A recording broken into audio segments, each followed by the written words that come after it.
किसी के लिए उम्मीदों का शहर, तो किसी के लिए रोजी रोटी कमाने का संसाधन, किसी के लिए घूमने की एक जगह, तो किसी के लिए घर बसाने का एक आशियाना। इन सब को जो जोड़े उस शहर का नाम है पालमपुर। वैसे तो हिमाचल प्रदेश खुद में ही कुदरत का करिश्मा है। उन्हीं कुदरत के करिश्मों का एक हिस्सा है पालमपुर।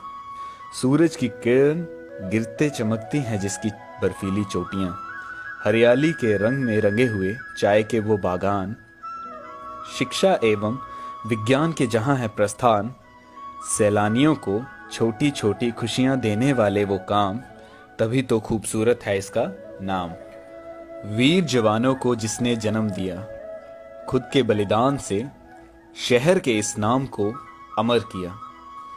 डर क्या होता है वो ना था पता उन्हें, जीतना है लक्ष्य हमारा, बस यही बताया उन वीर जवानों ने। छोटे परिवार से लेके बड़े परिवार का सत्कार करें, ऐसा है बाजार हमारा, पढ़ लिख कर ऊंचा नाम करें, बना वो हमारा ऐसा सहारा।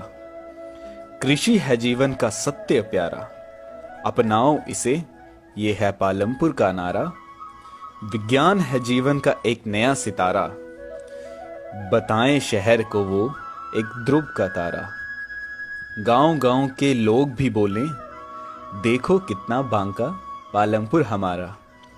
पानी बहता दिखे प्यारा, पहाड़ों से दिखे आकर्षक नजारा। प्रयोग किया उसे लोगों के हित में, दे बिजली दिया पड़ोसी को सहारा।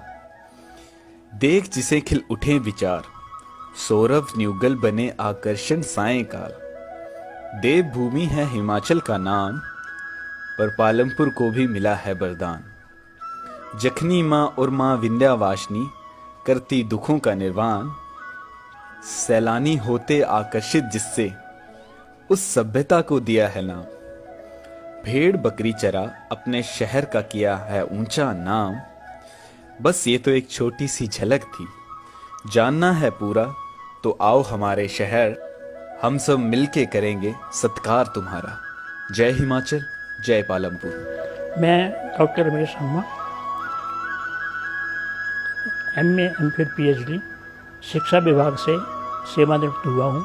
39 साल शिक्षा विभाग में सेवाएं देने के उपरांत मैं अब लेखन में अपना जीवन यापन करता हूँ। जहाँ तक पालमपुर की अब बात है, पालमपुर धौलाधार के अंचल में बसा हुआ एक सुंदर स्थल है। ये के नामकरण के बारे में विभिन्न विद्वानों के भिन्न भिन्न मत हैं। कई इसे 3 शब्दों का समावेश मानते हैं और कुछ का ख्याल है कि पलम घाटी अर्थात जहाँ पर हरियाली का साम्राज्य होता है उसे पलम कहते हैं। तो पालमपुर में ये उसे पलम के नाम से पुकारा जाता है। पालमपुर की पहचान यहाँ की चाय से है। डॉक्टर जेमसन जो बोटैनिक गार्डन के अधीक्षक थे, वे सन 1849 में एक चाय की झाड़ी लेकर पालमपुर आ गए।